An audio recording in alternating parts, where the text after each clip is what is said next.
Praise the Lord. प्रभु के नाम की स्तुति हो। आज हम पढ़ेंगे पहला राजा चौथा अध्याय। राजा सुलेमान तो समस्त इज़राइल के ऊपर राजा नियुक्त हुआ था और उसके हाकिम ये थे, अर्थात सादोक का पुत्र अजर्याह याजक और शीशा के पुत्र एलीहोरेब और अहिया प्रधानमंत्री थे। अहिलूद का पुत्र यहोशापात इतिहास का लेखक था। फिर यहोयादा का पुत्र बनायाह प्रधान सेनापति था और सादोक और एब्यातार याजक थे। और नाथान का पुत्र अजर्याह भंडारियों के ऊपर था और नाथान का पुत्र जाबूद याजक और राजा का मित्र भी था। और अहीसार राजपरिवार के ऊपर था और अब्दा का पुत्र अदोनीराम बेगारों के ऊपर मुखिया था।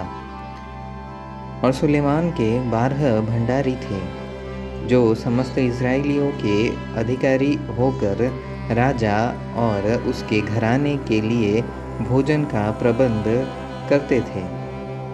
एक एक पुरुष प्रतिवर्ष अपने अपने नियुक्त महीने में प्रबंध करता था और उनके नाम ये थे, अर्थात एप्रेम के पहाड़ी देश में बेनहूर और माकस सालबीम बेतशेमेश और एलोन बेथानान में बेंदेकेर था। अरुदबोत में बेंदेसेद जिसके अधिकार में शोको और हेपेर का समस्त देश था। दोर के समस्त ऊंचे देश में बेनबी नादाब जिसकी स्त्री सुलेमान की बेटी तापत थी। और अहिलूद का पुत्र बाना जिसके अधिकार में तानाक मगिदो और बेतशान का वह सब देश था जो सातान के पास और इजराइल के नीचे और पेतसान से ले आबेल महोला तक, अर्थात योकमाम की परली और तक है। और गीला के रामोत में बेनगेबेर था जिसके अधिकार में मनशेई याईर के गिलाद के गांव थे, अर्थात इसी के अधिकार में बाशान के अर्गोब का देश था जिसमें शहरपनाह और पीतल के बेड़े वाले 60 बड़े बड़े नगर थे। और ईदा के पुत्र अहीनादाब के हाथ में महनेम था। नप्ताली में अहीमास था जिसने सुलेमान की बासमत नाम बेटी का ब्याह लिया था। और आशेर और आलोत में हुसे का पुत्र बाना, इसाकार में पारूह का पुत्र यहोशापात और बिन्यामीन में एला का पुत्र सिमी था। उरी का पुत्र गेबेर गिलाद में, अर्थात एमोरियों के राजा सिहोन और बासान के राजा ओग के देश में था। इस समस्त देश में वही भंडारी था। यहूदा और इज़राइल के लोग बहुत थे। वे समुद्र के तीर पर की बालू के किनकों के समान बहुत थे और खाते पीते और आनंद करते रहे। सुलेमान तो महानद से लेकर पलिस्तियों के देश और मिस्र के सिवाने तक के सब राज्यों के ऊपर प्रभुता करता था।